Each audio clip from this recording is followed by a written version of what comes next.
بسم الله الرحمن الرحيم. الله ولي الذين آمنوا يخرجهم من الظلمات إلى النور والذين كفروا أولياؤهم الطاغوت يخرجونهم من النور إلى الظلمات أولئك أصحاب النار هم فيها خالدون. إننا الأبطال لا نحني الرؤوس، إننا للمجد أرخصنا النفوس. خالد في البر كان ليث حق، في البحار كان حوتا بربروسا. إننا الأبطال لا نحني الرؤوس، إننا للمجد أرخصنا النفوس. خالد في البر كان ليث حق، في البحار كان حوتا بربروسا. اذكر الصديق فخرا وابن عفان، البعر سلان والفاتيح عثمان، وابنتا شفين والغازي سليمان. اسأل الرومان عنهم والمجوسا. إننا الأبطال، إننا الأبطال، إننا الأبطال لا نحمي الرؤوس، نحمي الرؤوس.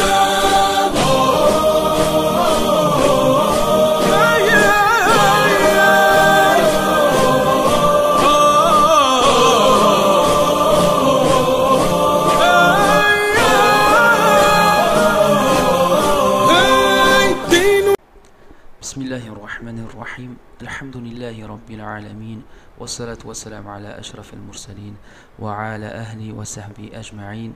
أما بعد, Assalamu alaikum wa rahmatullahi wa barakatuh.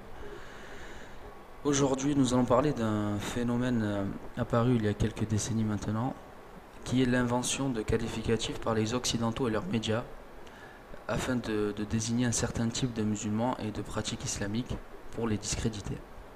J'en ai sélectionné 3 comme vous avez pu le voir, mais la liste n'est pas exhaustive bien évidemment.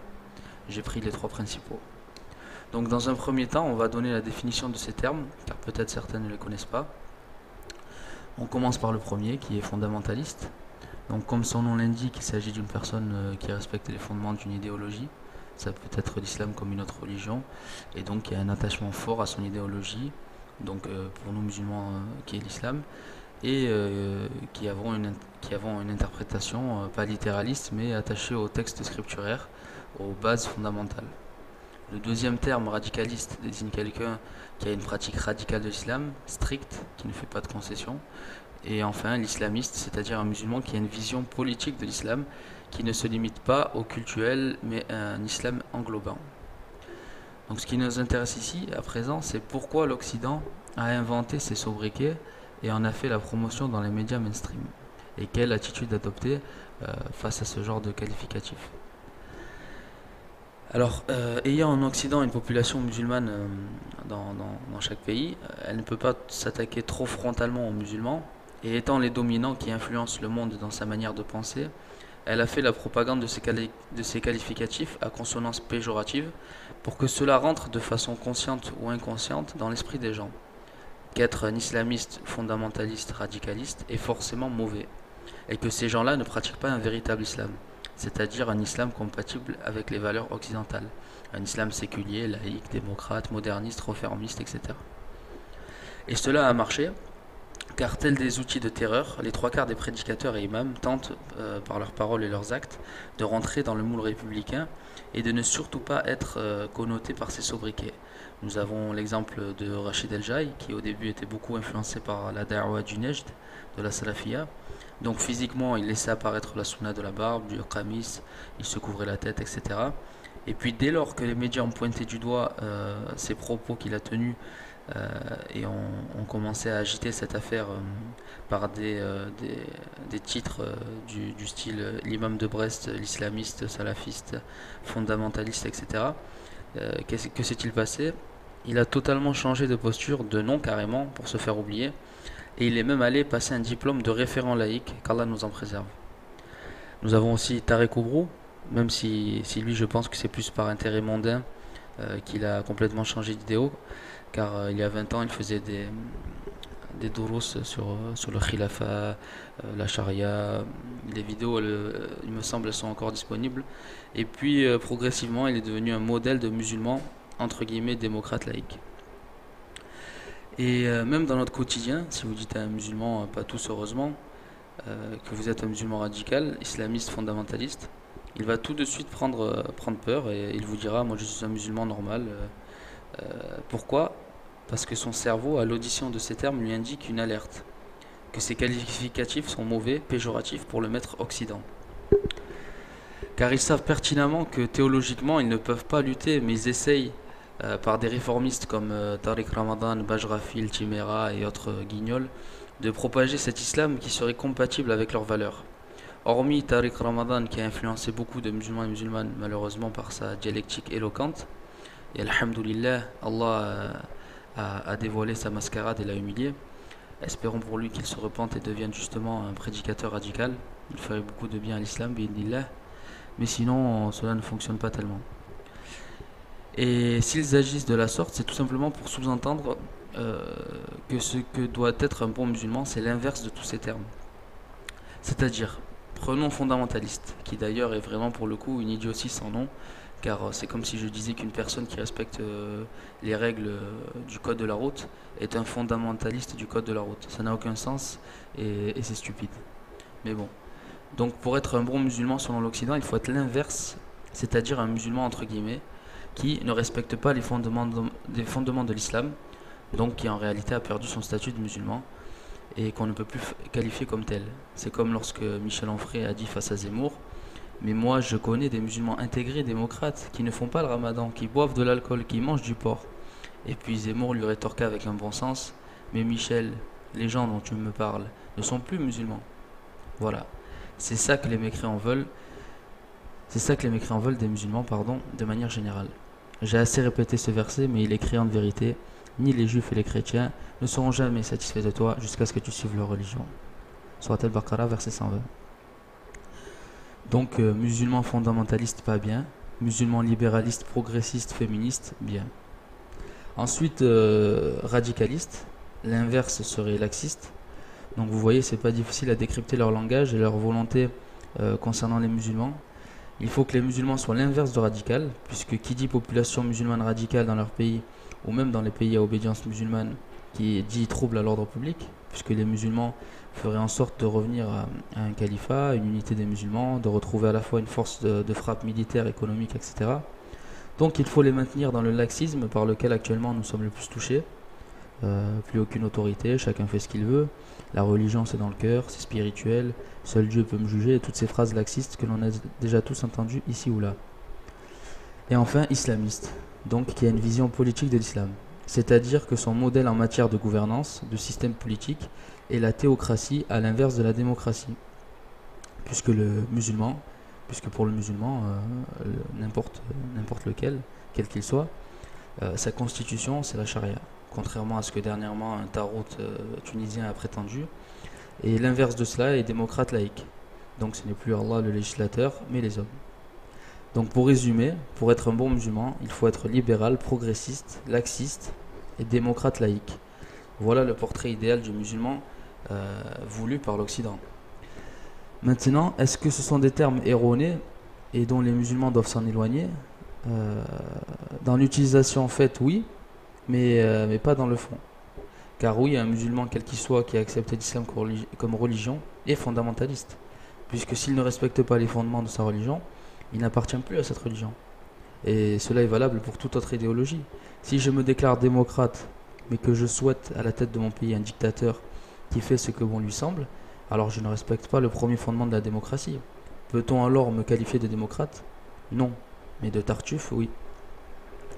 Le musulman est un radicaliste également, c'est-à-dire qu'il se tient entre le laxisme et l'extrémisme, et le wasat, le juste milieu, en observant ses obligations et s'écartant au maximum des interdictions, ne faisant pas de concessions pour plaire aux mécréants, et tout ceci est régi par les textes scripturaires.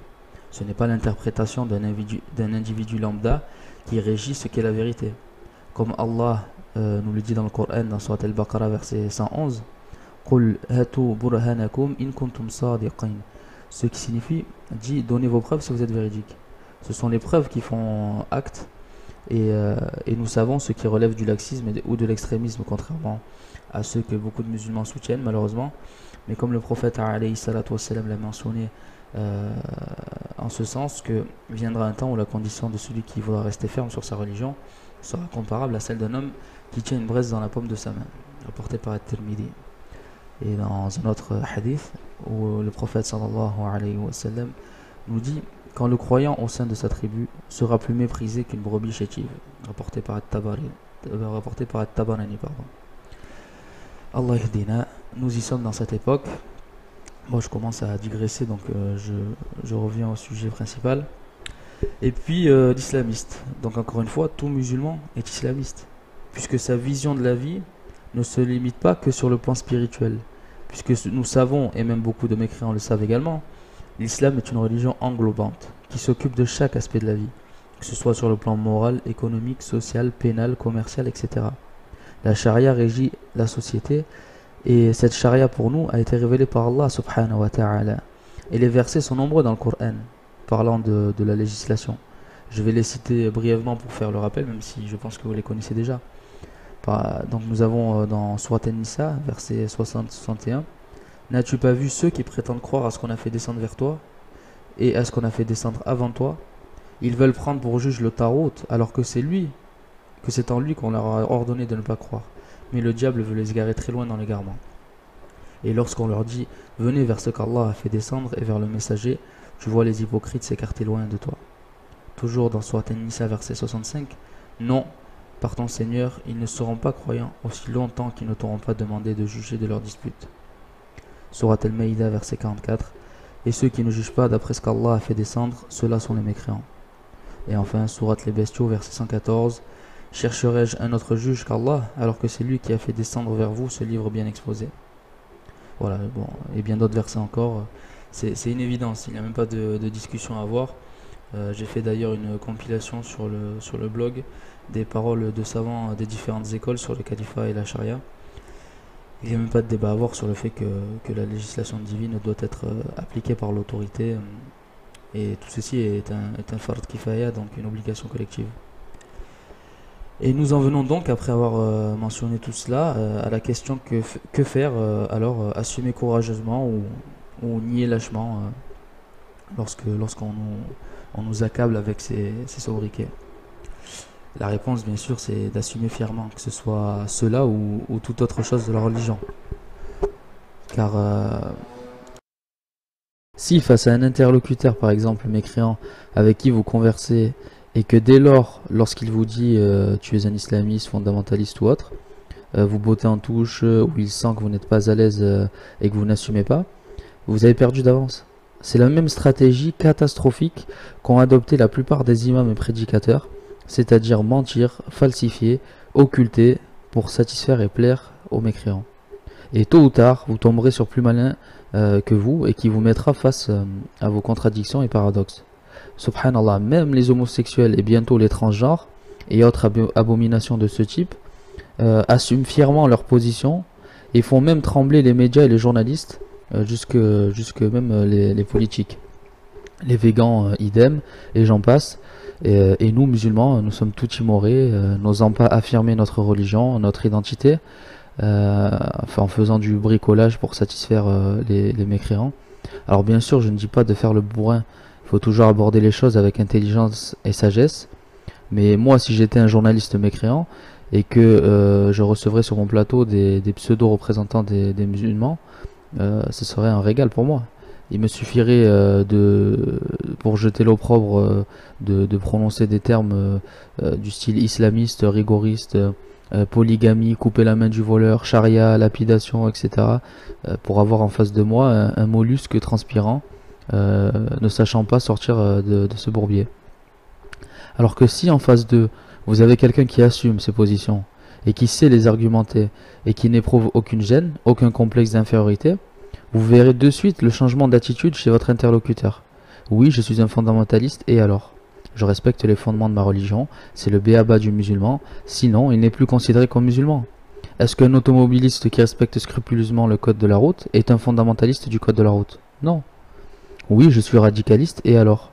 Je suis ni laxiste, ni extrémiste, et je ne vais pas faire des concessions, quitte à braver des interdictions pour vous faire plaisir. Si vous êtes laxiste, c'est votre problème. Mais ne faites pas de votre laxisme une norme, et de cette norme, tous ceux qui ne rentrent pas dans cette norme seraient des extrémistes. Oui, je suis un islamiste, et alors? Ma constitution, c'est la législation divine. La laïcité et la démocratie n'ont aucune valeur pour moi. Je trouve la charia plus juste et meilleure que vos lois forgées.